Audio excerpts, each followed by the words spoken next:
4. Appear to be an object of desire. Create triangles. We are social creatures and are immensely influenced by the tastes and desires of other people. Imagine a large social gathering. You see a man alone, whom nobody talks to for any length of time and who is wandering around without company. Isn't there a kind of self-fulfilling isolation about him? Why is he alone? Why is he avoided? There has to be a reason. Until someone takes pity on this man and starts up a conversation with him, he will look unwanted and unwantable. But over there, in another corner, is a woman surrounded by people.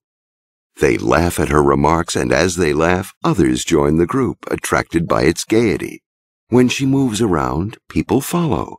Her face is glowing with attention. There has to be a reason. In both cases, of course, there doesn't actually have to be a reason at all. The neglected man may have quite charming qualities, supposing you ever talk to him, but most likely you won't. Desirability is a social illusion. Its source is less what you say or do or any kind of boasting or self-advertisement than the sense that other people desire you. To turn your target's interest into something deeper, into desire, you must make them see you as a person whom others cherish and covet. Desire is both imitative, we like what others like, and competitive, we want to take away from others what they have. As children, we wanted to monopolize the attention of a parent, to draw it away from other siblings. This sense of rivalry pervades human desire, repeating throughout our lives. Make people compete for your attention. Make them see you as sought after by everyone else. The aura of desirability will envelop you. Your admirers can be friends, or even suitors. Call it the harem effect. Pauline Bonaparte, sister of Napoleon, raised her value in men's eyes by always having a group of worshipful men around her at balls and parties. If she went for a walk, it was never with one man, always with 2 or 3. Perhaps these men were simply friends, or even just props and hangers-on. The sight of them was enough to suggest that she was prized and desired, a woman worth fighting over. Andy Warhol, too, surrounded himself with the most glamorous, interesting people he could find. To be part of his inner circle meant that you were desirable as well. By placing himself in the middle but keeping himself aloof from it all, he made everyone compete for his attention. He stirred people's desire to possess him by holding back. Practices like these not only stimulate competitive desires, they take aim at people's prime weakness, their vanity and self-esteem. We can endure feeling that another person has more talent or more money, but the sense that a rival is more desirable than we are, that is unbearable. In the early 18th century, the Duc de Richelieu, a great rake, managed to seduce a young woman who was rather religious, but whose husband, adult, was often away. He then proceeded to seduce her upstairs neighbor, a young widow. When the 2 women discovered that he was going from one to the other in the same night, they confronted him.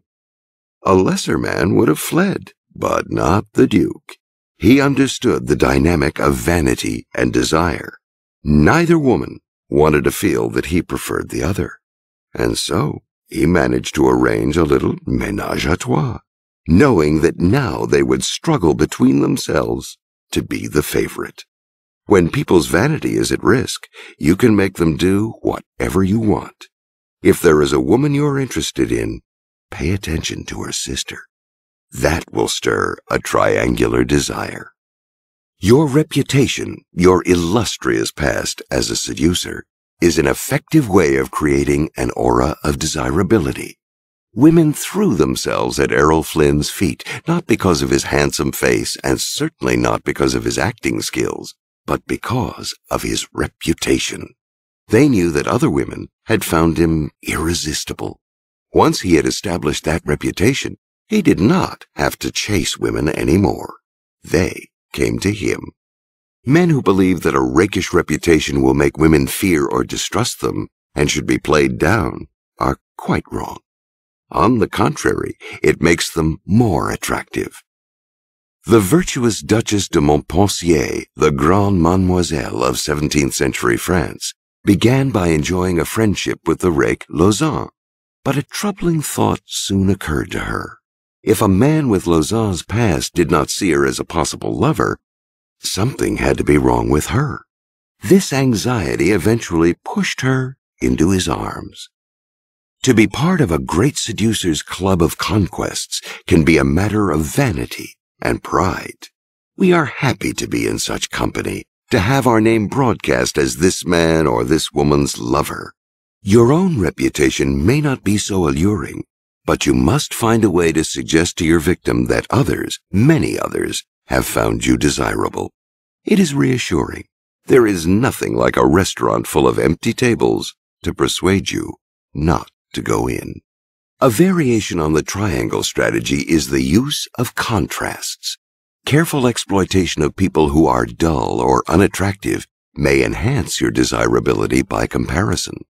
At a social affair, for instance, make sure your target has to chat with the most boring person available. Come to the rescue, and your target will be delighted to see you.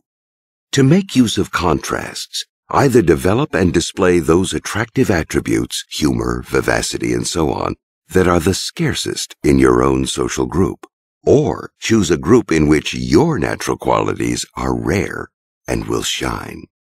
The use of contrasts has vast political ramifications, for a political figure must also seduce and seem desirable. Learn to play up the qualities that your rivals lack. Peter II, Tsar in 18th century Russia, was arrogant and irresponsible, so his wife, Catherine the Great, did all she could do to seem modest and dependable. When Vladimir Lenin returned to Russia in 1917 after Tsar Nicholas II had been deposed, he made a show of decisiveness and discipline, precisely what no other leader had at the time. In the American presidential race of 1980, the irresoluteness of Jimmy Carter made the single-mindedness of Ronald Reagan look desirable. Contrasts are eminently seductive because they do not depend on your own words or self-advertisements. The public reads them unconsciously and sees what it wants to see. Finally, appearing to be desired by others will raise your value, but often how you carry yourself can influence this as well. Don't let your target see you so often. Keep your distance, seem unattainable, out of their reach. An object that is rare and hard to obtain is generally more prized.